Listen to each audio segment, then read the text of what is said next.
দেশ জুড়ে বৃষ্টি আর দমকা হওয়ার প্রভাব এখনো অব্যাহত।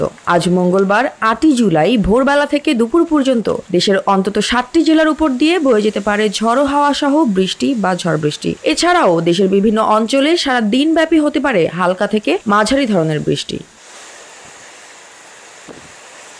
আবহাওয়া অধিদপ্তরের তথ্য মতে খুলনা, বরিশাল, পটুয়াখালী, কুমিল্লা, নোয়াখালী, চট্টগ্রাম এবং কক্সবাজার অঞ্চলের উপর দিয়ে দক্ষিণ বা দক্ষিণ পূর্ব দিক থেকে ঘন্টায় ৪৫ থেকে ৬০ কিলোমিটার বেগে ঝড়ো হাওয়া বইতে পারে। এই সময় এসব অঞ্চলের নদীবন্দরগুলোকে ১ নম্বর সতর্ক সংকেত দেখাতে বলা হয়েছে।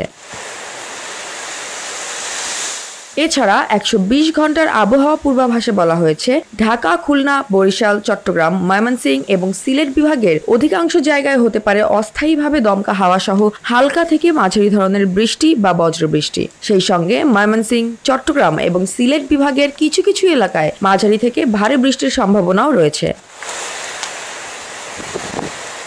সারা দেশে দিন ও রাতের তাপমাত্রা প্রায় একই রকম থাকতে পারে বলেও জানিয়েছে আবহাওয়া অধিদপ্তর। তাই ঝড় বৃষ্টির পূর্বাভাস মাথায় রেখে সাধারণ মানুষকে সতর্ক থাকার পরামর্শ দিয়েছেন বিশেষজ্ঞরা।